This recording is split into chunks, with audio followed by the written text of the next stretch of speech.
Hi నమస్తే welcome to Ashok online academy. ఈ రోజు సెషన్లో మనం మార్చ్ మంత్కి సంబంధించి కరెంట్ ఇష్యూస్ కంటిన్యూ చేద్దాము. సో ఈ రోజు సెషన్లో first topic very important topic, international day of forest. అంటే మనకి ప్రతి ఒక్క డేకి సంబంధించిన ఇంపార్టెన్సెస్ ఉంటాయి కదా, మనకి చాలా ఉంటాయి సిలబస్కి లింక్ చేసుకునేవి, కానీ అన్నీ చదువుకోవాల్సిన అవసరం లేదు.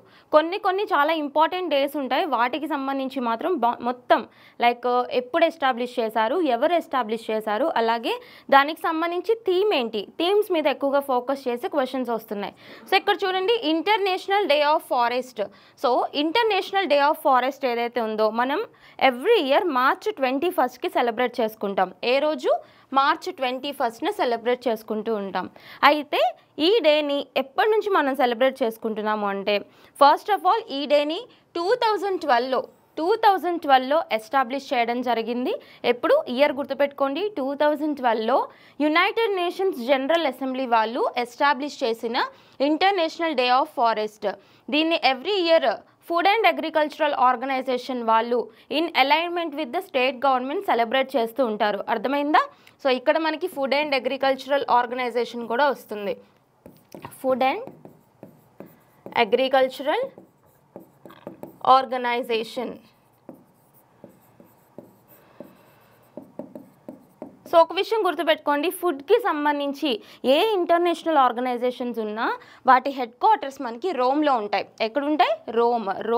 రోమ్ అంటే ఇటలీ కదా, రోమ్.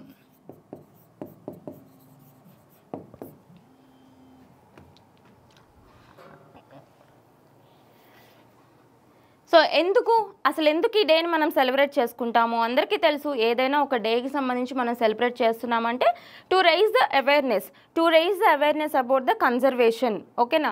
ఇక్కడ మనకి ఫారెస్ట్కి సంబంధించిన కన్జర్వేషన్ చేసుకోవాల్సిన రెస్పాన్సిబిలిటీ చాలా ఉంది. ఎందుకు? మనం చూస్తున్నాం ఇప్పుడు డెవలప్మెంట్ అన్న పేరు చెప్పి మనకి డిఫారెస్ట్రేషన్ అనేది ఎక్కువైపోతుంది.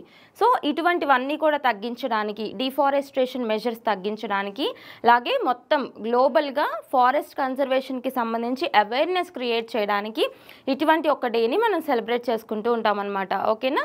సో ఈ ఇయర్ గుర్తుపెట్టుకోండి, ఫస్ట్ ఆఫ్ ఆల్ ఎవరు దీన్ని తీసుకొచ్చారు, అలాగే ఎవరు ఇంప్లిమెంట్ చేస్తున్నారు ఎవ్రీ ఇయర్ అని చెప్పేసి గుర్తుపెట్టుకోవాలి. అండ్ ప్రతి సంవత్సరం మనకి యాడ్ అయ్యేది ఏంటంటే థీమ్స్ అంటే ఏ బేసిస్ మీద, ఏ థీమ్ మీద ఈ సంవత్సరం జరుపుతున్నారు అని చెప్పేసి మనం చూసుకోవాలి. ఇక్కడ చూద్దాం, 2025కి సంబంధించి ఇంటర్నేషనల్ డే ఆఫ్ ఫారెస్ట్ యొక్క థీమ్ ఏంటి అని అడుగుతారు. Forest and food. ఓకేనా? So remember the themes are very important. చాలా వరకు థీమ్స్ అడుగుతున్నారు కాబట్టి గుర్తుపెట్టుకోండి. ఫారెస్ట్ అండ్ ఫుడ్ అనే ఒక థీమ్తో ఇంటర్నేషనల్ డే ఆఫ్ ఫారెస్ట్ని మనం మార్చ్ 21న ఎవ్రీ ఇయర్ సెలబ్రేట్ చేసుకుంటూ ఉంటాం. Okay, clear? అండ్ ఇక్కడ మనం కొన్ని పాయింట్స్ చూసుకుంటే మీకు ఇంటర్నేషనల్ డే ఆఫ్ ఫారెస్ట్కి సంబంధించి ఒక అడిషనల్ పాయింట్ చెప్తాను.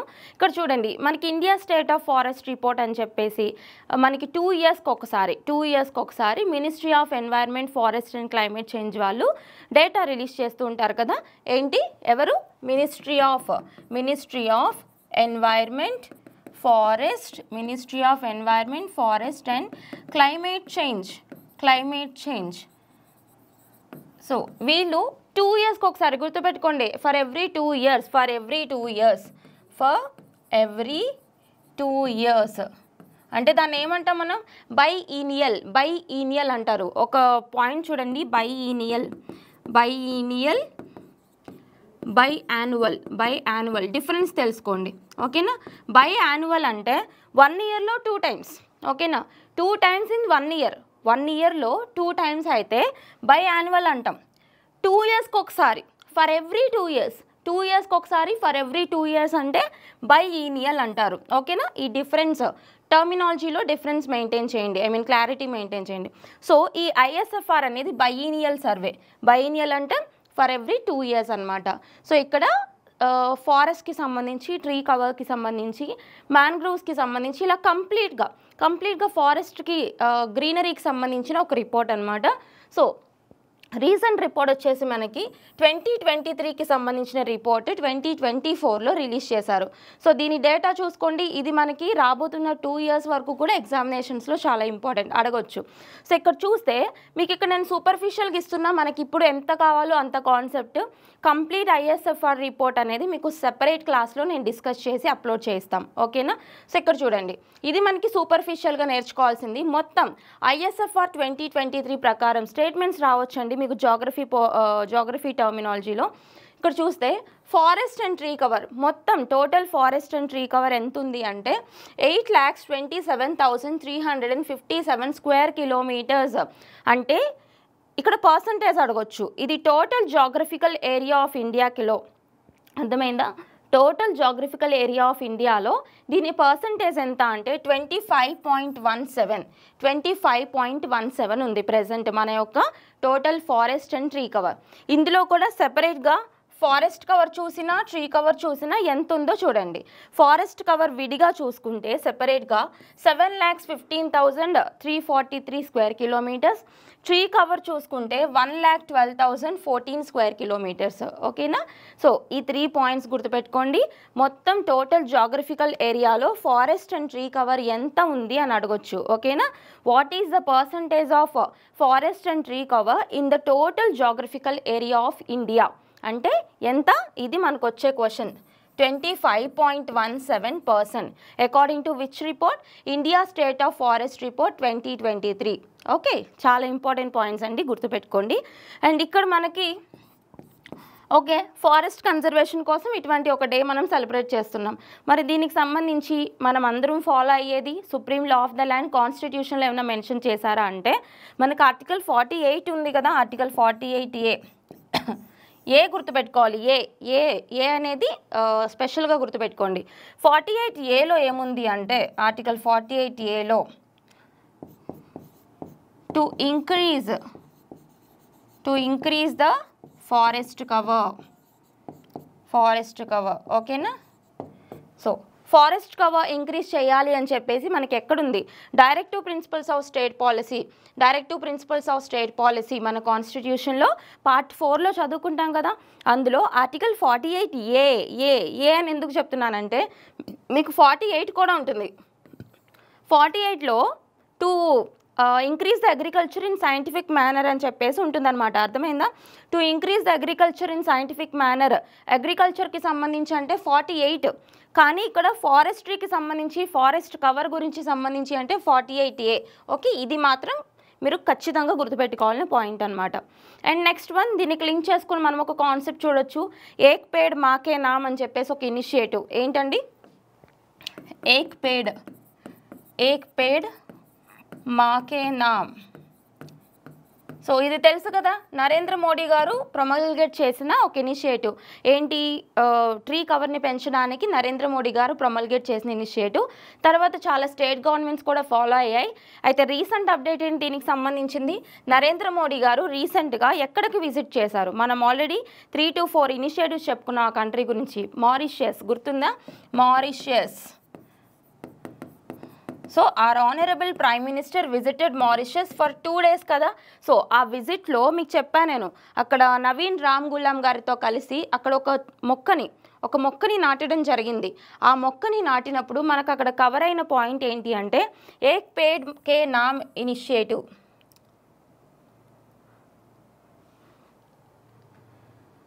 సో మనకు అక్కడ కవర్ అయిన పాయింట్ ఏక్ పేడ్ మాకే నామ్ ఇనిషియేటివ్, ఓకేనా. సో ఈ ఇనిషియేటివ్ కిందనే మారిషియస్లో రీసెంట్గా నరేంద్ర మోడీ గారు ప్లాంటేషన్ ప్రోగ్రామ్ కండక్ట్ చేశారు. ఓకే, సో ఇంకా మనకి ఇండియాలో చాలా ప్లాంటేషన్ ప్రోగ్రామ్స్ ఉన్నాయి.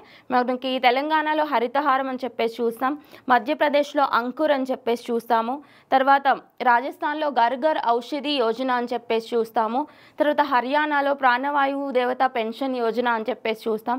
ఇట్లా చాలా ఇనిషియేటివ్స్ ఉన్నాయి, అవన్నీ కూడా మనం లింక్ చేసుకోవచ్చు, ఓకేనా. So international day of forest చాలా ఇంపార్టెంట్ కాన్సెప్ట్ అండి, ఫోకస్ చేయండి.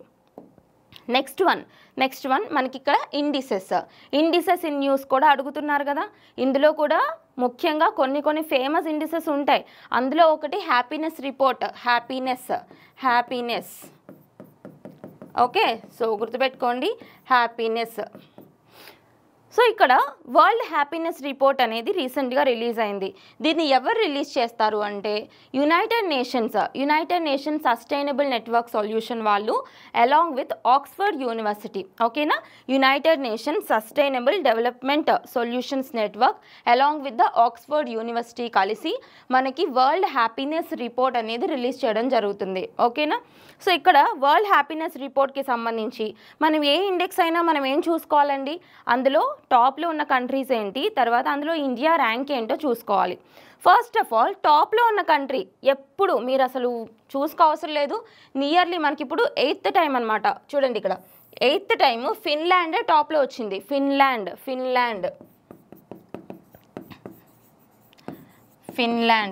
చాలాసార్లు వినే ఉంటారు, మనకి వరల్డ్ హ్యాపీనెస్ రిపోర్ట్లో కాన్సిక్యూటివ్గా ఫిన్లాండ్ టాప్లో వస్తూ ఉందన్నమాట.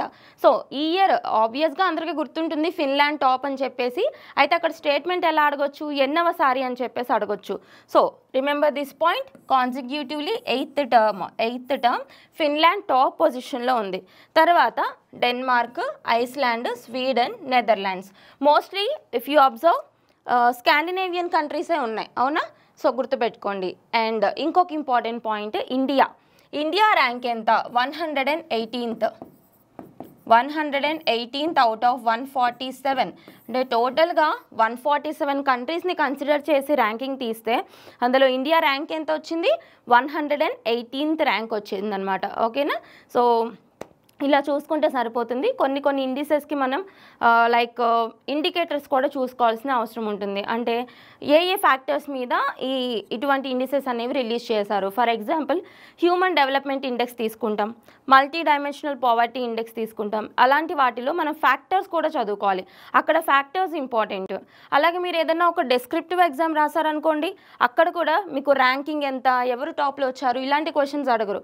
డెస్క్రిప్టివ్ ఎగ్జామ్లో ఆ ర్యాంకింగ్ని ఏ బేసిస్ మీద చేశారు, ఓకేనా. అంటే అక్కడ ఏమేమి లెవెల్స్ తీసుకున్నారు, ఫర్ ఎగ్జాంపుల్ ఎడ్యుకేషన్ తీసుకున్నారా, హెల్త్ తీసుకున్నారా, లేదా సోషల్ సెక్యూరిటీ తీసుకున్నారా, ఏ ఫ్యాక్టర్స్ మీద ఒక ఇండెక్స్ అనేది రిలీజ్ చేయడం జరిగింది.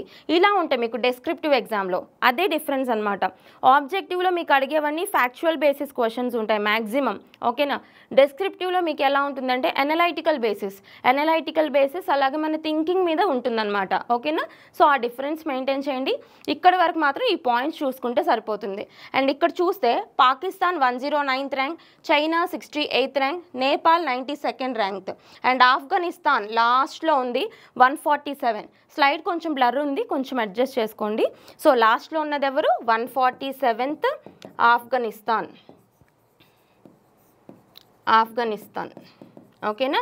సో మనకు తెలుసు కదా ఆఫ్ఘనిస్తాన్లో హ్యాపీనెస్ ఎక్కడ ఉంది. మామూలుగా చూసుకుంటే అక్కడ తాలిబాన్ రూలింగ్ వచ్చింది కదా, తాలిబాన్ రూలింగ్ తర్వాత చాలా రెస్ట్రిక్షన్స్ ఇంపోజ్ చేశారు. ఈవెన్ విమెన్ మీద బయటకు వెళ్ళడానికి రెస్ట్రిక్షన్స్, హయ్యర్ ఎడ్యుకేషన్స్ చదువుకోవడానికి రెస్ట్రిక్షన్స్, తర్వాత వాయిస్ అనేది రైజ్ చేయడానికి రెస్ట్రిక్షన్స్. మీరు చూసారా, విమెన్కి సంబంధించి ఎవరైతే సింగర్స్ ఉంటారో, న్యూస్ రీడర్స్ ఉంటారో వీళ్ళందరినీ కూడా ఆ వర్క్స్ చేయకూడదు అని చెప్పేసి రెస్ట్రిక్షన్స్ కూడా ఇచ్చారు, అవునా. సో ఇన్ని రెస్ట్రిక్షన్స్ ఉన్న కంట్రీలో హ్యాపీనెస్ ఎక్కడి నుంచి వస్తుంది. సో చిన్న లాజికల్ పాయింట్ అనమాట. అందుకే మనకు ఆఫ్ఘనిస్తాన్ అనేది లాస్ట్ పొజిషన్లో ఉంది, 147th పొజిషన్లో ఉంది, ఓకేనా. సో ఇంతవరకు చూడండి. సో ఎవరు రిలీజ్ చేస్తారు. అండ్ నెక్స్ట్ వన్ ఇక్కడ మనకి రిజర్వ్ బ్యాంక్ ఆఫ్ ఇండియాకి సంబంధించి రెమిటెన్సెస్ రిపోర్ట్ న్యూస్లోకి వచ్చింది. First of all remittances. So ప్రతి వర్డ్కి మీకు మీనింగ్ తెలిసింది అంటే కాన్సెప్ట్ చాలా ఈజీ అయిపోతుంది. సో రెమిటెన్సెస్ అంటే ఏంటంటే మనకి మన కంట్రీకి సంబంధించిన పీపుల్ ఎవరైతే ఉంటారో, ఫారిన్ కంట్రీస్లో సెటిల్ అయిన ఇండియన్స్ ఎవరైతే ఉంటారో వాళ్ళు అక్కడ ఎర్న్ చేస్తారు కదా, హోల్సమ్ అమౌంట్ ఎర్న్ చేస్తారు. ఎర్న్ చేసి మేజర్గా ఏం చేస్తారు, ఆ సేవింగ్స్ అన్నీ కూడా ఇండియాలో ఉన్న వాళ్ళ ఫ్యామిలీ మెంబర్స్కి పంపించుకుంటూ ఉంటారు, అవునా. సో ఇలా మన కంట్రీకి సంబంధించిన వాళ్ళు బయట కంట్రీస్లో ఎర్న్ చేసి మన కంట్రీకి పంపించే ఆ అమౌంట్ ఏదైతే ఉంటుందో వాటినే మనం రెమిటెన్సెస్ అని చెప్పేసి పిలుస్తుంటాం. అర్థమైందా. The people of India, okay, the people of India who were earning wholesome amount out side the India and sending them back to the India, okay. So గుర్తుపెట్టుకోండి, చాలా చాలా ఇంపార్టెంట్. వాళ్ళ ఫ్యామిలీ మెంబర్స్ పంపిస్తూ ఉంటారు. For example మనమే చూస్తాం, మన చుట్టుపక్కల మన ఫ్రెండ్స్ కావచ్చు, మన రిలేటివ్స్ కావచ్చు, ఎవరైనా కానీ ఫారిన్ ఫారిన్ కంట్రీస్లో ఉన్న వాళ్ళు అక్కడ ఎంతో కొంత సంపాదించి దాన్ని వాళ్ళ పేరెంట్స్కి పంపించడం, లేదా వాళ్ళ వైఫ్ ఆర్ ఎవరైనా ఉంటే వాళ్ళకి పంపించడం, ఇట్లా చేస్తుంటారు. Mostly United states of America, తర్వాత ఈ యూకేకి సంబంధించి కావచ్చు, తర్వాత మోస్ట్లీ గల్ఫ్ నేషన్స్కి ఎక్కువ మంది వెళ్తుంటారు. ఎడ్యుకేటెడ్ పర్సన్స్ మ్యాక్సిమం మనకి యూఎస్, ఆస్ట్రేలియా ఇటు సైడ్ వెళ్తారు. సో తర్వాత కొంతమంది ఈ డైలీ వేజ్కి సంబంధించి కావచ్చు, ఇట్లా డ్రైవర్స్ కింద, హెల్పర్స్ కింద ఎక్కువగా గల్ఫ్ నేషన్స్కి వెళ్తూ ఉంటారు. మీకు ఐడియా ఉంటుంది, అవునా? సో వీళ్ళందరూ కూడా ఎర్న్ చేసుకుని ఇక్కడికి ఇండియాకి పంపించే అమౌంట్నే మనం రెమిటెన్సెస్ అని చెప్పేసి పిలుస్తూ ఉంటాం. ఓకే, సో ఇప్పుడు మనకి reserve Bank of India 6th round of India's remittances survey అని చెప్పేసి ఒకటి రిలీజ్ చేసింది.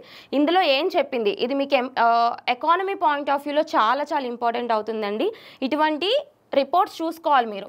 ఇందులో అడుగుతారు ఏ కంట్రీకి సంబంధించి రెమిటెన్సెస్ టాప్లో ఉన్నాయి అంటే మన కంట్రీకి వచ్చే రెమిటెన్సెస్ ఏ కంట్రీ నుంచి ఎక్కువగా వస్తున్నాయి, ఇటువంటి క్వశ్చన్స్ రావచ్చు. ఒకసారి చూడండి, ఇక్కడ చూస్తే పర్టికులర్లీ యుఎస్, యూకే. సో ఇక్కడ అర్థమైందా? United states of America, United Kingdom have overtaken Gulf nations as the top contributors to remittances in India. Very very important. So మనకి గల్ఫ్ నేషన్స్ని కూడా ఓవర్కమ్ చేసి, రిపోర్ట్ అర్థం చేసుకోండి, గల్ఫ్ నేషన్స్ని కూడా ఓవర్కమ్ చేసి top remittances కింద ఎవరు నిలిచారు అంటే యుఎస్ అండ్ యూకే. ఇది అడిగే పాయింట్. సో అందులో కూడా ఇక్కడ చూద్దాం ఒకసారి మనం. Shift in source of remittances, India's total remittances have more than double rising from. ఎంతకైనా అంట డబుల్ అయినాయి రెమిటెన్సెస్. ఎంత నుంచి ఎంతకు పెరిగాయి స్టేట్మెంట్ రావచ్చు. మనకి 2011కి తీసుకుంటే, 2011లో తీసుకుంటే 55.6 బిలియన్ యూఎస్డి అనేది మనకి రెమిటెన్సెస్ ఉండేవి. కానీ ఇప్పుడు తీసుకుంటే ప్రజెంట్ 2023-24 రిపోర్ట్ ప్రకారం 118.7 బిలియన్ యూఎస్డికి పెరిగింది. ఈ స్టేట్మెంట్ గుర్తుపెట్టుకోండి. ఏంటి, మనకి మోర్ దాన్ డబుల్ అయినాయి రెమిటెన్సెస్ మన కంట్రీకి వచ్చేవి. సో అప్పుడు ఎంత ఉంది, 2011లో నియర్లీ 55 బిలియన్ యూఎస్డి. అది ఇప్పుడు ఎంతకైంది, 118, అంటే నియర్లీ 120 వరకు వచ్చేసింది అనమాట. ఓకేనా? నెక్స్ట్ ఇది చూద్దాం. యుఎస్ అనేది టాప్ కాంట్రిబ్యూటర్ కింద ఉందని చెప్పాను కదా. సో పర్సంటేజ్ ఆఫ్ రెమిటెన్సెస్ తీసుకుంటే యుఎస్ ఎంత పర్సంటేజ్లో ఉంది, 27.7%. సో ఈ పాయింట్ చూడండి, 27.7%లో ఉందన్నమాట. ఓకేనా? ఈ పర్సంటేజ్ చూసుకొని సరిపోతుంది. అండ్ ఇక్కడ చూద్దాం, అండ్ ఇక్కడ రిమైనింగ్ కంట్రీస్కి సంబంధించి షేర్స్ అంతగా ఇంపార్టెంట్ ఏం కాదు, మనకి టాప్ కాంట్రిబ్యూటర్ ఎవరో చూసుకోండి. తర్వాత మీకు చెప్పాను నేను గల్ఫ్ నేషన్స్ని కూడా ఇవి ఓవర్కమ్ చేశాయని చెప్పేసి.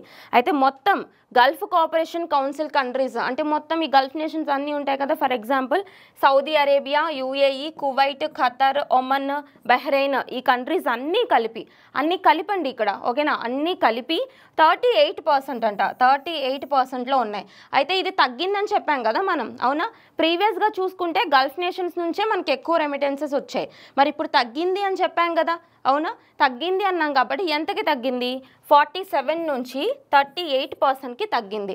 సో ఇక్కడ ఒక కాన్సెప్ట్ అర్థం చేసుకోండి, మనకి ఓవరాల్ గల్ఫ్ నేషన్స్ అన్నీ కలిపితే ఇంత వచ్చింది, విడివిడిగా కాదు. ఓకేనా? ఓవరాల్ గల్ఫ్ కోఆపరేషన్ కౌన్సిల్లో ఉన్న కంట్రీస్ అన్నీ కలిపితే 38% వచ్చింది. కానీ ఓన్లీ యూఎస్ఏ కలిపి మనకి 27% వచ్చింది. కాబట్టి టాప్ కాంట్రిబ్యూటర్ కింద కంట్రీస్ గురించి అడిగితే యూఎస్ఏ అనే చెప్పాలి మనం. ఓకేనా? సో గుర్తుపెట్టుకోండి, USA being the top contributor for remittances to India according to Reserve Bank of India report. Okay, next one, PM Suryaghar Muft Bijli Yojana. ఇది ఏదో ఒక రకంగా న్యూస్లోకి వస్తుంటుంది స్కీమ్ అనేది. సో చాలా ఇంపార్టెంట్, ప్రతిదీ నేర్చుకోండి, మనకి ఎలాగైనా క్వశ్చన్ రావచ్చు. మీకు తెలుసు రెన్యూబుల్ ఎనర్జీ ఇన్స్టాలేషన్స్లో భాగంగా మనం సోలార్ ఎనర్జీకి సంబంధించి సోలార్ ఎనర్జీ ఇన్స్టాలేషన్స్ పెంచాలి అని చెప్పేసి యూనియన్ గవర్నమెంట్ వాళ్ళు 2024 ఎప్పుడు 2024 ఫిబ్రవరిలో పిఎం సూర్యఘర్ ముఫ్త్ బిజిలీ యోజన తీసుకొచ్చారు. పిఎం సూర్యఘర్ ముఫ్త్ బిజిలీ యోజన. ఓకేనా? ఎప్పుడు 2024 ఫిబ్రవరిలో తీసుకొచ్చారు. పిఎం సూర్యఘర్ ముఫ్త్ బిజిలీ యోజన కింద మనకున్న టార్గెట్ ఏంటి, ప్రీవియస్గా అసలు ఫస్ట్ మనం లాంచ్ చేసినప్పుడు టార్గెట్ ఏంటి అంటే by 2027 1 crore installations to be completed. అవునా? 1 crore ఇన్స్టలేషన్స్ కంప్లీట్ చేసుకోవాలి. 1 crore హౌస్ హోల్డ్స్కి సోలార్ ప్యానెల్ ఇన్స్టలేషన్స్ కంప్లీట్ చేసుకోవాలి. ఎప్పటికల్లా 2027 కల్లా. ఇదేంటిది టార్గెట్. మరి మనం అచీవ్ చేసామా? ఎంత అచీవ్ చేసాం? 2027 అంటే ఇంకా టైం ఉంది. సో విత్ ఇన్ 1 yearలోనే మనం ఎంత అచీవ్ చేసామంటే నియర్లీ 10 lakhs ఇన్స్టలేషన్స్ కంప్లీట్ అయ్యాయని మార్చ్లోనే నేను మీకు చెప్పా ఒక ఆర్టికల్లో, గుర్తుందా? PM సూర్య గారు ముఫ్త్ బిజిలీ యోజన కింద మనకి 10 lakh ఇన్స్టలేషన్స్ కంప్లీట్ అయిపోయాయని చెప్పేసి మనం ఆల్రెడీ డిస్కస్ చేసుకున్నాం కదా. సో ఈ పాయింట్ గుర్తుపెట్టుకోండి. అయితే ఇక్కడ మనకు వచ్చిన అప్డేట్ ఏంటి అంటే ఆంధ్రప్రదేశ్ నుంచి ఎన్ని అప్లికేషన్స్ వచ్చాయన్న దానికి మనకి ఇక్కడ ఒక ఆర్టికల్ కవర్ అయింది. Totally there are 11.56 lakh applications from Andhra Pradesh under PM Surya గారు ముఫ్త్ బిజిలీ యోజన. ఓకేనా? ఈ ఒక్క పాయింట్ నేర్చుకోండి సరిపోతుంది. Okay, next one. Lok-Sabha Secretariat and Ministry of Electronics Information Technology sign MOU to launch Sansad Bhashini for AI-powered multilingual parliamentary apps. So ఇదేంటి అంటే Sansad భాషిని. First of all అర్థం చేసుకోండి కాన్సెప్ట్. ఇప్పుడు పార్లమెంటరీ అఫైర్స్ ఉంటాయి, పార్లమెంటరీ డిస్కషన్స్ ఉంటాయి. వీటికి సంబంధించి ఏవైతే లైవ్లో నడుస్తూ ఉంటాయో మీకు ఆ టీవీ తెలుసు కదా, సంసద్ టీవీ అంటారు. సంసద్ ఐడియా ఉంది కదండి. మనకి ఇంతకుముందు LSTV RSTV ఉండేవి. LSTV RSTV అంటే Lok Sabha TV, Rajya Sabha TV discussions అనేవి మనకి కనిపిస్తూ ఉంటాయి. అక్కడ జరిగే డిస్కషన్స్ ఈ రెండింటిని క్లబ్ చేసి, రెండింటిని మింగిల్ చేసి మనకి సంసద్ టీవీ అని చెప్పేసి తీసుకొచ్చారు. అవునా? సో ఇక్కడ చూడండి, సంసద్ భాషిని అంటే ఏంటి? అక్కడ జరిగే డిస్కషన్స్ ఏవైతే ఉంటాయో, ఓకేనా, ఆ డిస్కషన్స్ ఏవైతే ఉంటాయో అవి అందరికీ అర్థమయ్యే విధంగా, ఓకే, అందరూ అర్థం చేసుకునే విధంగా ఈ ఇనిషియేటివ్ తీసుకొచ్చారనమాట, సంసద్ భాషిని అని చెప్పి. సో ఇదేంటో చూద్దాం. AI పవర్డ్ అంటే ఆర్టిఫిషియల్ ఇంటెలిజెన్స్. ఇప్పుడు ప్రతిదీ కూడా మనకి ఆర్టిఫిషియల్ ఇంటెలిజెన్స్ బేసే కదా ఉంది. సో చూద్దాం. It is an initiative jointly undertaken by the Lok Sabha secretariat and ministry of electronics and information technology for the development of a package of in house AI. Okay, అంటే artificial intelligence హెల్ప్తో multilingual approach ఇస్తారనమాట. ఇక్కడ జరిగే డిస్కషన్స్కి అందరికీ అర్థమయ్యే విధంగా క్లారిటీగా వినడం. అర్థమైందా? ఎటువంటి నాయిస్ బ్రేకేజెస్ ఇవన్నీ లేకుండా క్లారిటీగా పార్లమెంటరీ డిస్కషన్స్ వినే విధంగా సంసద్ భాషిని అనే ఒక ఆర్టిఫిషియల్ ఇంటెలిజెన్స్ ఎయిడ్ని తీసుకురావడం జరిగింది. ఓకే, కాన్సెప్ట్ అర్థమైంది కదా. సో దీన్ని ఇప్పుడు ఎవరు తీసుకొచ్చారు? ఈ రెండు అడగొచ్చు స్టేట్మెంట్స్లో. Lok Sabha secretariat along with the ministry of electronics and information technology introduced Sansad భాషిని initiative. ఓకేనా? సో ఇది చూడండి, ఇది చూసి మీకు అర్థమవుతుంది. This transcription system will incorporate features such as, ఏమేం ఫీచర్స్ ఉంటాయి? Background noise reduction. సో మనం ఆల్రెడీ చెప్పుకున్నాం కదా, background noise reduction, customisable vocabulary and efficient documentation tools to enhance accuracy and usability. Nothing but parliamentary affairs ఏవైతే ఉంటాయో వాటిని మనం clear కట్గా అర్థం చేసుకోవడం, వినడం. ఓకేనా? అదే సంసద్ భాషిని యొక్క మెయిన్ రోల్ అనమాట. సో ఇది ఏ మినిస్ట్రీ వాళ్ళు తీసుకొచ్చారు? Ministry of electronics and information technology. And మనకి ప్రీవియస్గా చూస్తే role of AI in judiciary అని చెప్పేసి మీకు ఒక కాన్సెప్ట్ ఉంది. మీకు చెప్పాను నేను, role of AI in judiciary అంటే మనకు అక్కడ కొన్ని యాప్స్ ఉన్నాయి. ఫర్ ఎగ్జాంపుల్ టూల్స్ అనమాట, యాప్స్ కాదు tools, artificial intelligence base tools కొన్ని ఉన్నాయి. సో వాటి ద్వారా జ్యుడిషియరీ ప్రొసీడింగ్స్ కూడా ఈజీగా అర్థమవగలుగుతాయి. వాటి పేర్లు కొన్ని ఉన్నాయి. ఇక్కడ చూడండి, పాణిని, సరాంష్ ఎక్సెట్రా. ఓకేనా? గుర్తుపెట్టుకోండి. ఇవేంటి అంటే AI టూల్స్ అనమాట. దేనికి సంబంధించి? జ్యుడిషియరీలో ఆపరేట్ చేయబడే AI tools, Panini, Saransh etcetera. Just note చేసుకోండి, ఈ పాయింట్కి కనెక్టివిటీగా ఉంటుంది. And next one, DOT and WhatsApp launch scam Se Bachao campaign to combat online fraud. So ఇది చూడండి, డిపార్ట్మెంట్ ఆఫ్ టెలికమ్యూనికేషన్స్ ఏ మినిస్ట్రీ కింద ఉంటుంది? Under the purview of Ministry of Communications. Under the purview of Ministry of Communications will contains Department of Telecommunications. So ఒక్క point అర్థం చేసుకోండి, for every ministry there are multiple departments, అవునా? So ఒక్కొక్క ministry కింద చాలా departments ఉంటాయి. అందులో భాగంగానే మినిస్ట్రీ ఆఫ్ కమ్యూనికేషన్స్ కింద ఉన్న one of the department of telecommunications. So ఈ department of telecommunications along with the WhatsApp ఇక్కడ ఒక ఇనిషియేటివ్ లాంచ్ చేశారు. అదేంటి? Scam Se Bachao campaign to combat online frauds. మనకు తెలుసు ఆన్లైన్ ఫ్రాడ్స్, సైబర్ క్రైమ్స్ ఎక్కువ అవుతున్నాయి కదా. సో వీటిని కంబాట్ చేయడానికి, వీటన్నిటిని కూడా తగ్గించడానికి రీసెంట్గా ఎవరు వాట్సాప్తో కలిసి scam Se Bachao initiative launch చేశారు. ఏ మినిస్ట్రీ అని అడగొచ్చు, department of telecommunications under the ministry of communications అని గుర్తుపెట్టుకోండి, ఓకేనా? సో ఇటువంటివి మనకి మెమరాండమ్స్ ఆఫ్ అండర్స్టాండింగ్స్ కిందకు వస్తాయి. మెమరాండమ్స్, ఓకేనా? Next one very important concept.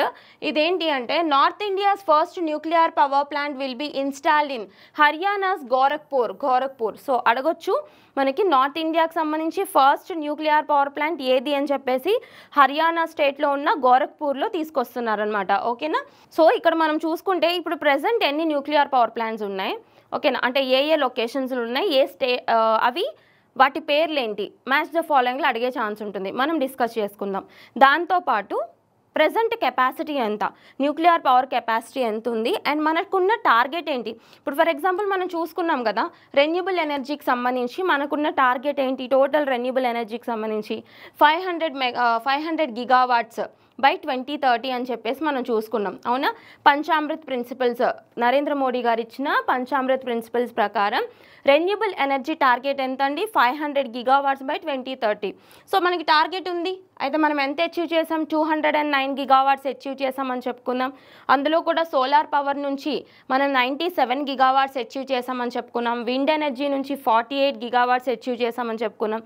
ఇట్లా మనకి ప్రతిదీ కూడా క్లియర్ కట్ ఉండాలి మైండ్లో, బట్టి పట్టొద్దు, ఓకేనా? సో అదేవిధంగా ఇక్కడ న్యూక్లియర్ ఎనర్జీ కాన్సెప్ట్ వచ్చింది కాబట్టి న్యూక్లియర్ ఎనర్జీ ద్వారా మనకి ఇప్పుడు ప్రెజెంట్ మన ఇన్స్టాల్డ్ కెపాసిటీ ఎంత ఉంది న్యూక్లియర్ పవర్ ప్లాంట్స్ ద్వారా, దాని నుంచి జనరేట్ అయ్యే ఎనర్జీ యొక్క ఇన్స్టాల్డ్ కెపాసిటీ ఎంత ఉంది, అలాగే మనకున్న టార్గెట్ ఏంటి, ఇది కూడా మనం తెలుసుకుందాం. సో చూడండి, ఇవే అడుగుతారు మనకి. ఫస్ట్ న్యూక్లియర్ పవర్ ప్లాంట్ ఏంటి నార్త్ ఇండియాలో, అవన్నీ చిన్నపిల్లల క్వశ్చన్స్ అనమాట. ఎప్పుడైనా పేపర్ ఈజీగా వచ్చినప్పుడు అట్లాంటివి వస్తాయి, లేదు అంటే మనకి మల్టిపుల్ స్టేట్మెంట్స్ ఇట్లా రావచ్చు. ఇది చూడండి, ప్రెజెంట్ టోటల్ ఇన్స్టాల్డ్ కెపాసిటీ.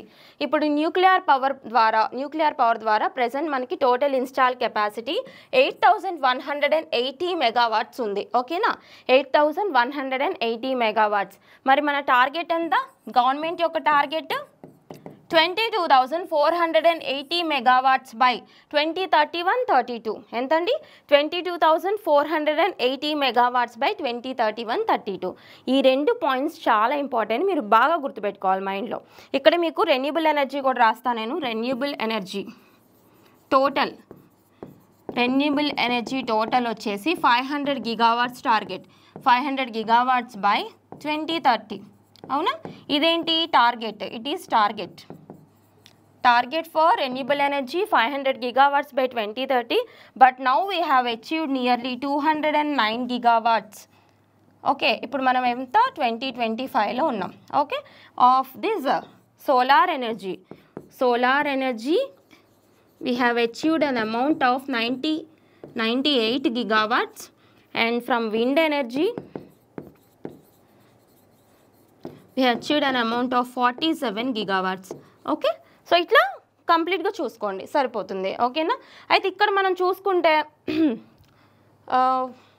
టోటల్గా ఇప్పుడు న్యూక్లియర్ పవర్ ప్లాంట్స్ ఏ స్టేట్స్లో ఉన్నాయో చూసుకోవాలి. మనకి ఓల్డెస్ట్ అని ఏం చెప్తారు, లేదా ఫస్ట్ న్యూక్లియర్ పవర్ ప్లాంట్ అంటే మనకి Tarapur nuclear power plant. Tarapur nuclear power plant ఎక్కడ ఉంటుంది, మహారాష్ట్ర, ఓకే? సో జాగ్రత్తగా నేర్చుకోండి, మ్యాచ్ ద ఫాలోయింగ్లో రావచ్చు. అలాగే ఇది మనకి ఫస్ట్ న్యూక్లియర్ పవర్ ప్లాంట్ అని కూడా గుర్తుపెట్టుకోవాలి, ఫస్ట్. అండ్ ఇంకా మిగతావి ఏమున్నాయి, Narora nuclear power plant, Narora UP, okay? Narora nuclear power plant from UP. Next Rawat Bhatta nuclear power plant from Rajasthan. Rajasthan. Okay, అర్థమవుతుందా? Rawat Bhatta nuclear power plant from Rajasthan. Kaiga nuclear power plant from Karnataka. Okay, Kaiga nuclear power plant from Karnataka. Next Kakrapar nuclear power plant from Gujarat. ఏ స్టేట్లో ఏ పేరుతో nuclear power plant ఉంది మీకు తెలియాలి, అంటే locations బట్టి. నెక్స్ట్ తమిళనాడులో మనకి 2 న్యూక్లియర్ పవర్ ప్లాంట్స్ ఉన్నాయి.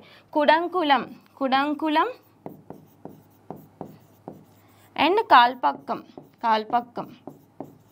ఓకేనా, Kudankulam and Kalpakkam nuclear power plants from Tamil Nadu. Okay, and ఇప్పుడు ప్రెసెంట్ మనం చూసాం కదా నార్త్ ఇండియాలో ఫస్ట్ న్యూక్లియర్ పవర్ ప్లాంట్ అని చెప్పేసి హర్యానాకి సంబంధించిన గోరఖ్పూర్ న్యూక్లియర్ పవర్ ప్లాంట్, ఇది కూడా గుర్తుపెట్టుకోండి. ఓకే, సో ఇక్కడ నేను చెప్పాను కదా Tarapur atomic power plant Maharashtra first and oldest nuclear power installation in India. Okay, ఈ పాయింట్స్ చూడండి సరిపోతుంది. అండ్ ఇంకొకసారి ఇది రిపీట్ చేయండి. Tarapur nuclear power plant Maharashtra, Narora nuclear power plant Uttar Pradesh. Okay, ఇక్కడే మీరు మెమరైజ్ చేయాలి మొత్తం. Rawat Bhatta from Rajasthan, Kaiga from Karnataka, Kakrapar from Gujarat, Kudankulam and Kalpakkam from Tamil Nadu. Okay, present installations ఎంత ఉన్నాయి అండ్ టార్గెట్ ఎంత ఉంది. నెక్స్ట్ కాన్సెప్ట్ ఇది మీకు ఇంటర్నేషనల్ రిలేషన్స్లో భాగంగా 5 ఐస్ అలయన్స్. ఓకే, సో ఇక్కడ మనకి ఇంటర్నేషనల్ రిలేషన్స్లో భాగంగా ఒకటి గ్రూపింగ్ న్యూస్లోకి వచ్చింది, అదేంటంటే 5 ఐస్ అలయన్స్. ఓకేనా, ఇక్కడ 5 ఐస్ అలయన్స్ అంటే ఏంటి, ఎప్పుడు అందులో ఉన్న కంట్రీస్ ఏంటి, అసలు న్యూస్లోకి ఎందుకు వచ్చింది చూసుకుంటే సరిపోతుంది. చూద్దాం. మనకి ఇక్కడ చూడండి, ఫస్ట్ ఆఫ్ ఆల్ 1946 నుంచి ఇది స్టార్ట్ అయింది. ఇందులో మొత్తం 5 ఐస్ అనగానే మీకు ఏమర్థమవుతుంది, మొత్తం 5 కంట్రీస్ ఉన్న ఒక ఇంటర్నేషనల్ గ్రూపింగ్ అని తెలియాలి. అది కూడా ఏ కైండ్ ఆఫ్ ఇంటర్నేషనల్ గ్రూపింగ్ అంటే intelligence sharing. Nothing but these countries will share the intelligence capabilities between those countries. అర్థమైందా? ఇది మనకి 5 ఐస్ అలియన్స్ యొక్క మెయిన్ ఇంపార్టెంట్ పాయింట్. ఇది మీకు అడగొచ్చు, ఇది మిలిటరీ షేరింగా, డిఫెన్స్ షేరింగా, లేదా టెక్నాలజికల్ షేరింగ్ గ్రూపా, లేదంటే ఇంకా ఉంటాయి కదా లైక్ అగ్రికల్చర్ షేరింగ్కి సంబంధించా, ఇట్లాంటివన్నీ వస్తుంటాయి. అక్కడ మీరు గుర్తుపెట్టుకోండి ఏంటిది 5 ఐస్ అలయన్స్ అంటే ఏంటి, it is an intelligence sharing group అనమాట. Very very important. ఇందులో మొత్తం ఉన్న 5 కంట్రీస్ ఏంటో ఒకసారి చూద్దాం మనం. US, UK. Okay, US, UK. ఇక్కడ చూడండి, యూఎస్ ఉంటుంది, యూకే ఉంటుంది, ఆస్ట్రేలియా, కెనడా, న్యూజిలాండ్. సో ఈ కంట్రీస్కి సంబంధించిన ఏవైతే ఇంటెలిజెన్స్ యూనిట్స్ ఉంటాయో, ఫర్ ఎగ్జాంపుల్ ఇంటెలిజెన్స్ యూనిట్స్ అంటే ఏంటి, మన కంట్రీకి సంబంధించి మనం సిబిఐ కావచ్చు, నేషనల్ ఇంటెలిజెన్స్ ఇన్వెస్టిగేషన్ ఏజెన్సీస్ ఇట్లా చూసుకుంటాం కదా. సో ఇక్కడ మన కంట్రీకి సంబంధించి మనం కూడా ఇంటెలిజెన్స్ ఏజెన్సీస్ చూసుకుంటాం కదా. అదేవిధంగా డిఫరెంట్ కంట్రీస్కి డిఫరెంట్ ఇంటెలిజెన్స్ ఏజెన్సీస్ ఉంటాయి. అందులో చూస్తే ఇక్కడ యునైటెడ్ స్టేట్స్కి సంబంధించి నేషనల్ సెక్యూరిటీ ఏజెన్సీ, తర్వాత యూకేకి సంబంధించి government communications headquarters, next ఆస్ట్రేలియాకి సంబంధించి ఆస్ట్రేలియన్ సిగ్నల్స్ డైరెక్టరేట్, నెక్స్ట్ కెనడాకి సంబంధించి communication security establishment network, next న్యూజిలాండ్కి సంబంధించి గవర్నమెంట్ కమ్యూనికేషన్ సెక్యూరిటీ బ్యూరో. ఇవి ఆ కంట్రీస్కి సంబంధించిన ఇంటెలిజెన్స్ యూనిట్స్. సో ఈ 5 కంట్రీస్కి సంబంధించిన ఇంటెలిజెన్స్ యూనిట్స్ అన్నీ కలిసి కొలాబరేటివ్గా వర్క్ చేస్తూ ఉంటాయండి. సో దాన్నే మనం 5 ఐస్ ఇంటెలిజెన్స్ యూనిట్ అని చెప్పేసి చెప్తాము. ఓకేనా, సో వెరీ వెరీ ఇంపార్టెంట్. అయితే మీకు ఇప్పుడు అర్థమైంది 5 ఐస్ ఇంటెలిజెన్స్ అంటే ఏంటి, అది ఎప్పుడు స్టార్ట్ అయింది, ఇందులో ఉన్న కంట్రీస్ ఏంటి. అయితే ఇందులో ఇండియా ఉందా? నో, ఇండియా లేదు. ఓకేనా, India not a member. So మనం ఆల్రెడీ డిస్కస్ చేసుకున్నాం ప్రీవియస్ సెషన్లో ఇంటర్నేషనల్ గ్రూపింగ్స్కి సంబంధించి ఏ గ్రూప్లో ఇండియా ఉంది, ఏ గ్రూప్లో ఇండియా లేదు అని క్వశ్చన్స్ వస్తూ ఉంటాయి. మీకు ఆల్రెడీ నేను చెప్పాను G20లో ఇండియా ఉంది, అవునా, G20లో ఉంది. మనకి 5 ఐస్ ఇంటెలిజెన్స్ యూనిట్కి సంబంధించి బేసిక్ ఇన్ఫర్మేషన్. అండ్ మనం చూసుకుంటే వేరే ఇంటర్నేషనల్ గ్రూపింగ్స్లో కూడా ఎక్కడెక్కడ ఇండియా ఉంది అని చెప్పి మనం చూసుకున్నాం కదా. G20లో ఇండియా పార్ట్గా ఉంది. నెక్స్ట్ షాంఘై కోఆపరేషన్ ఆర్గనైజేషన్లో ఇండియా పార్ట్గా ఉంది. బ్రిక్స్ గ్రూపింగ్లో ఇండియా పార్ట్గా ఉంది. ఓకే, ఇటువంటి కొన్ని ఇనిషియేటివ్స్లో ఇండియా పార్ట్గా ఉంది. అలాగే క్వాడ్రిలేటరల్ సెక్యూరిటీ డైలాగ్లో కూడా ఇండియా మెంబర్షిప్ ఉంది. ఇప్పుడు కానీ ఈ 5 ఐస్ ఇంటెలిజెన్స్ యూనిట్ గుర్తుపెట్టుకోండి, ఇందులో ఇండియాకి మెంబర్షిప్ లేదు. మరి ఇప్పుడు ఇది న్యూస్లోకి ఎందుకు వచ్చింది మేడం అంటే, మీకు ఆల్రెడీ మనం డిస్కస్ చేసుకున్నాం రైజీనా డైలాగ్ అని చెప్పేసి. రైజీనా గుర్తుందా? Raisina dialogue You remember about the Raisina dialogue? Raisina dialogue. So న్యూఢిల్లీలో రైజీనా డైలాగ్ అని చెప్పేసి రీసెంట్గా కండక్ట్ చేశారని చెప్పేసి మనం చదువుకున్నాం. ప్రెసిడెంట్ ఆఫ్ ఇండియా భవన్కి సంబంధించి అక్కడ రైజీనా డైలాగ్ లేదా రైజీనా మీటింగ్ ఒకటి కండక్ట్ చేశారు. It is based upon the షాంగ్రీలా dialogue అని చెప్పేసి మనం చదువుకున్నాం, గుర్తుందా? సో ఈ రైజీనా డైలాగ్ ఏదైతే ఉందో దీనికి సంబంధించి ఈ 5 ఐస్ ఇంటెలిజెన్స్కి సంబంధించిన కంట్రీస్ కూడా ఇక్కడ మెంబర్స్ కింద పార్టిసిపేట్ చేశారనమాట. ఓకేనా? సో అందుకని మనకి 5 ఐస్ ఇంటెలిజెన్స్ యూనిట్కి సంబంధించి ఒక ఆర్టికల్ కవర్ అయింది. సో దానికి సంబంధించి మీకు ఇది ఇన్ఫర్మేషన్ ఇవ్వడం జరుగుతుంది. ఓకే, సో నెక్స్ట్ వన్ చూడండి. ఇక్కడ free speech index, global free speech index, free స్పీచ్కి సంబంధించి గ్లోబల్ ఫ్రీ స్పీచ్ ఇండెక్స్ రీసెంట్గా ఫ్యూచర్ ఆఫ్ ఫ్రీ స్పీచ్ అనే ఒక organisation, future of free speech, US base చేసుకుని ఉన్న independent organisation, US based organisation. Okay, future of free speech అనే ఒక US based independent organisation global free speech index అని data release చేసింది. Indices చూడాలి, important మనకి. అయితే ఇందులో మనం చూసేది ఏంటి అంటే ఫ్రీ స్పీచ్ అంటే ఏంటి మనకు తెలుసు, ఫ్రీడమ్ ఆఫ్ స్పీచ్ అని చెప్పేసి మనం చూస్తూ ఉంటాం. ఫ్రీడమ్ ఆఫ్ స్పీచ్ అని చెప్పేసి అంటే ఇక్కడ గవర్నమెంట్కి కావచ్చు లేదంటే ఎవరికి కూడా మనం ఎటువంటి ఫియర్ లేకుండా మనం అనుకున్నది మన యొక్క ఫీలింగ్స్ అయినా లేదంటే మన యొక్క థింకింగ్ అయినా అన్నీ కూడా యాజ్ ఇట్ ఈస్గా మనం అనుకున్నట్టు మాట్లాడగలిగే ఒక ఫ్రీడమ్ ఉంటుంది చూడండి, దాన్నే మనం ఫ్రీడమ్ ఆఫ్ స్పీచ్ అని చెప్పేసి చదువుకుంటూ ఉంటాం. ఈవెన్ మన కంట్రీలో కూడా మనకి కాన్స్టిట్యూషన్ కల్పించింది freedom of speech and expression. 19 Clause 1 Sub Clause A. Okay, 19 Clause 1 Sub Clause Aలో will contain the freedom of speech and expression, fundamental రైట్స్లో ఉంటుంది. ఓకే, మీకు ఆల్రెడీ తెలిసి ఇవన్నీ కూడా. ఇక్కడ చూడండి, ఇప్పుడు కంట్రీస్కి సంబంధించి ఏ కంట్రీలో ఎంత ఫ్రీడమ్ ఆఫ్ స్పీచ్ ఉంది అని చెప్పేసి ఒక ర్యాంకింగ్ అనేది తీశారు.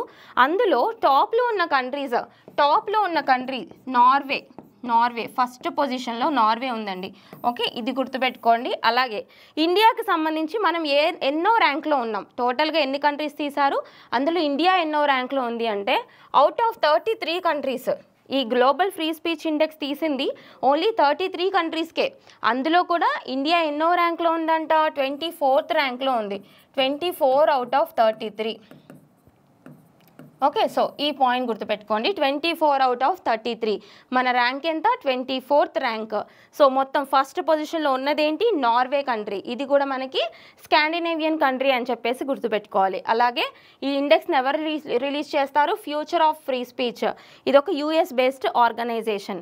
మీకు ఈ క్లాస్లో 2 ఇండిసెస్ చెప్పాను, 2 కూడా ఇంపార్టెంటే.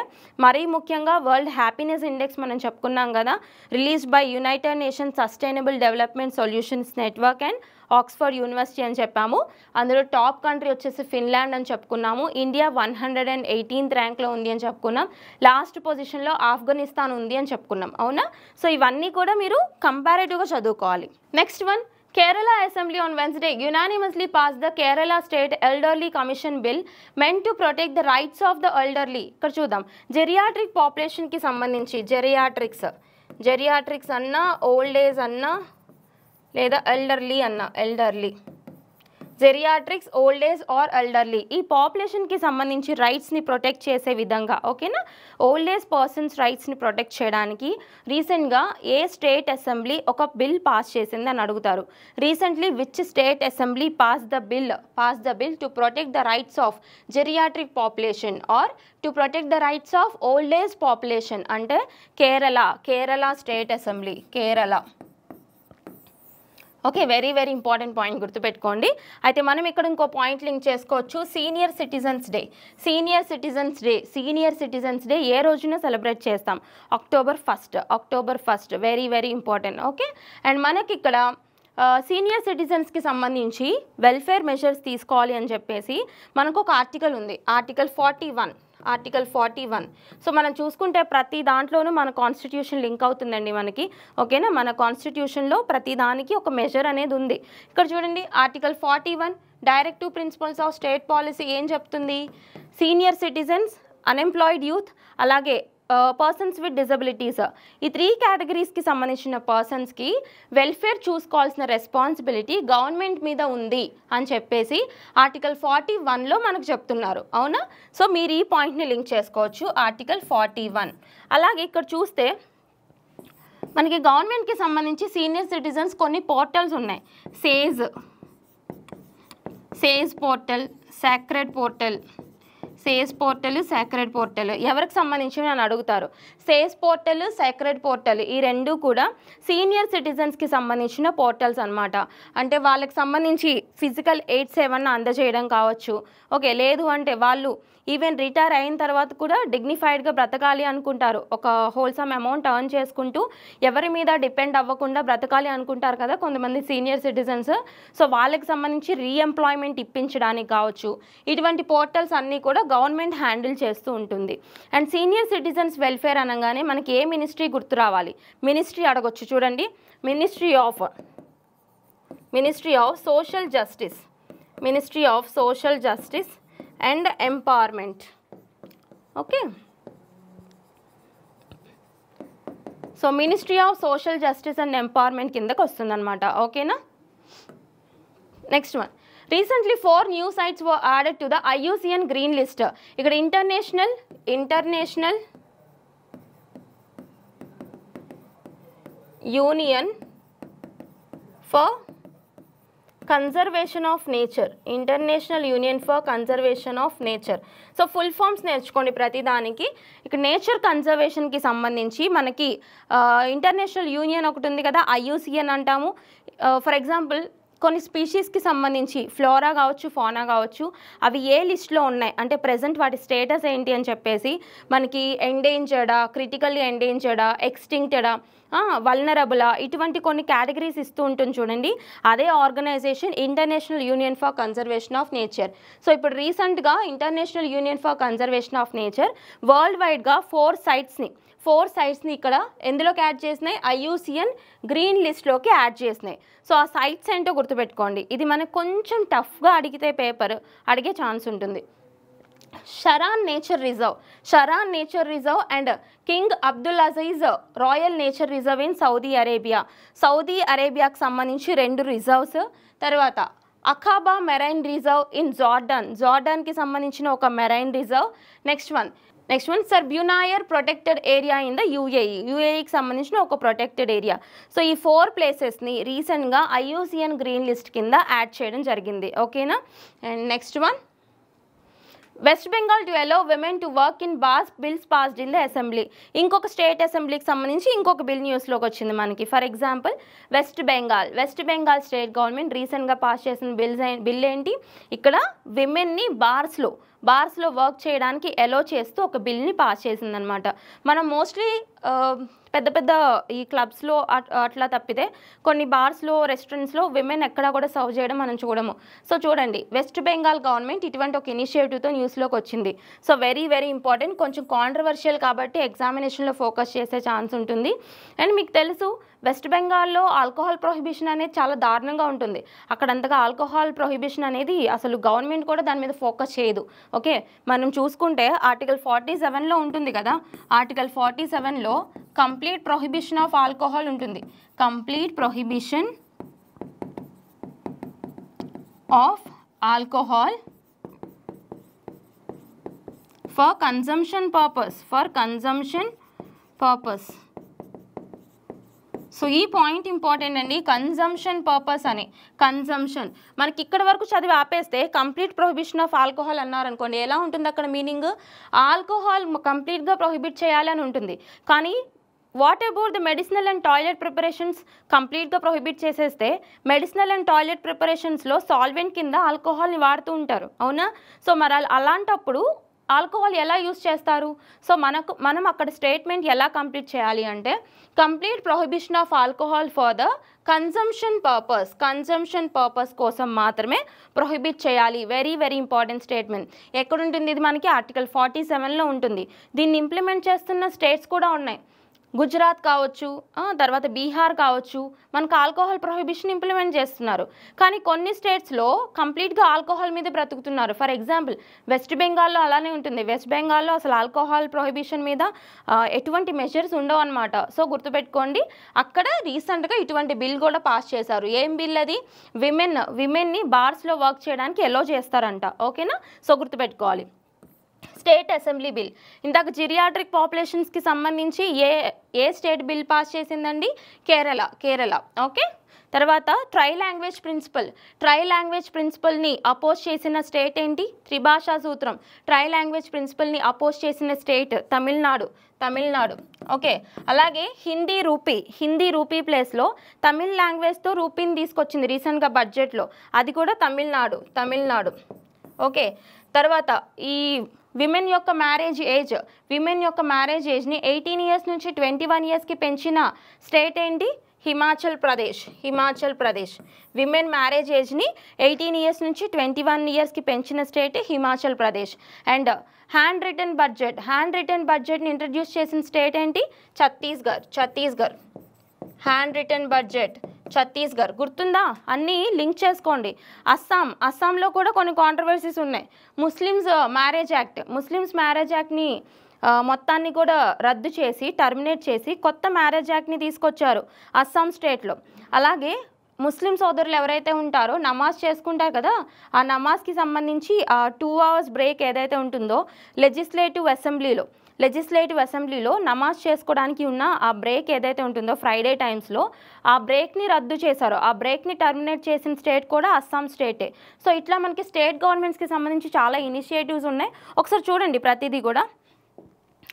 Next one, Italian news paper IL Folio has become the first media organization globally to publish an entire edition using AI.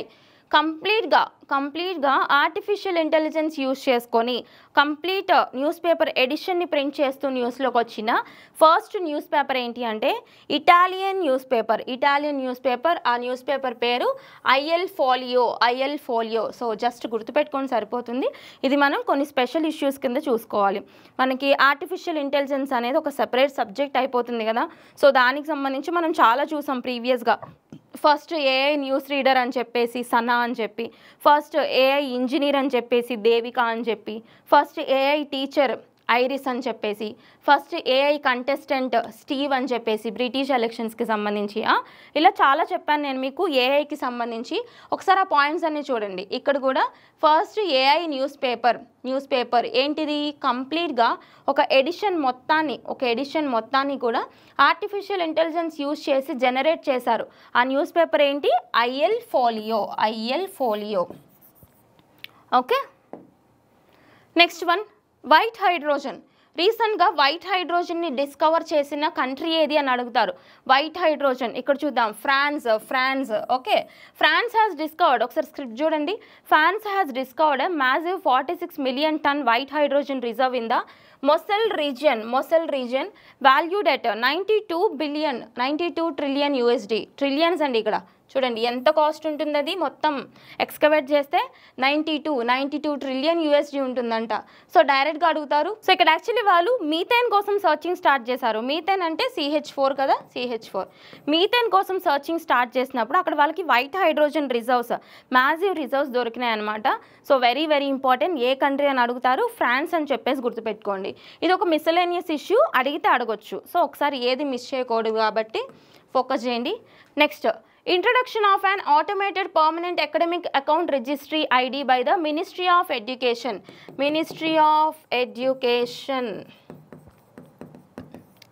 So Ministry of Education initiative ఇంకోటి వచ్చింది. ఏంటది?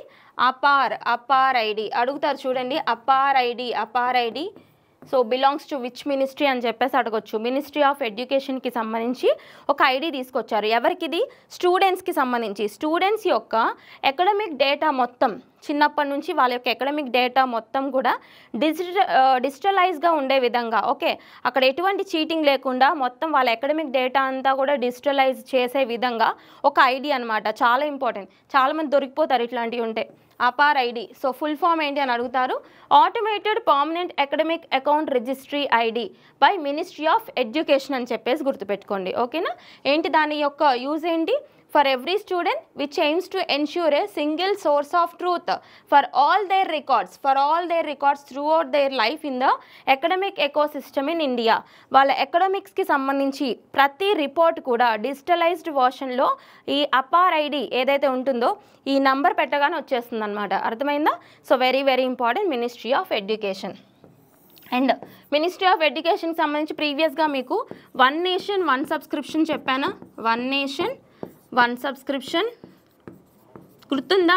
సో ఏదైనా చెప్తే దానికి సంబంధించి ఏం చెప్పానో గుర్తు రావాలి మీకు. 1 Nation 1 Subscription, తర్వాత యువ 3.0 ఇవన్నీ కూడా న్యూస్లో ఉన్న ఇనిషియేటివ్స్ అండి, నేను కల్పించి చెప్పట్లేదు. ఓకేనా?